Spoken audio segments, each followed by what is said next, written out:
Once upon a time, in a quiet village by the edge of a great forest, there lived a sweet little girl. Everyone loved her, but especially her grandmother, who had sewn for her a beautiful red cloak with a hood. The girl wore it so often that people began to call her Little Red Riding Hood. One sunny morning, her mother packed a basket with fresh bread, butter, and sweet jam. "Take this to your grandmother," she said. "She isn't feeling well, and this will cheer her up. But remember, stay on the path and don't talk to strangers." Little Red Riding Hood nodded eagerly. "I promise, Mama." She set off into the forest, skipping along with her red hood dancing in the breeze. Birds chirped from the branches, and sunlight streamed through the tall trees. But soon, from behind a thick oak, out stepped a large gray wolf. His eyes glistened as he smiled slyly.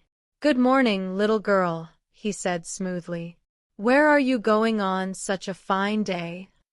Little Red Riding Hood remembered her mother's warning, but she thought the wolf seemed polite. "I'm going to visit my grandmother, who lives in the cottage at the end of the path," she said. The wolf licked his lips. "How kind of you! Why not pick some flowers for her? She would love them." Little Red Riding Hood thought that was a lovely idea. She set her basket down and wandered off the path, gathering a bouquet of daisies and bluebells. Meanwhile, the clever wolf ran as fast as he could to grandmother's cottage. He knocked gently at the door. "Who's there?" called the grandmother. "It's me, Little Red Riding Hood," the wolf answered in a soft, high voice. "Come in, dear," said the grandmother. The wolf rushed inside, gobbled her up in one big gulp, and quickly dressed in her nightgown and cap. Then he climbed into bed, pulling the covers to his chin. A little while later, Little Red Riding Hood arrived, her basket full of goodies and her arms full of flowers. She opened the door and stepped inside.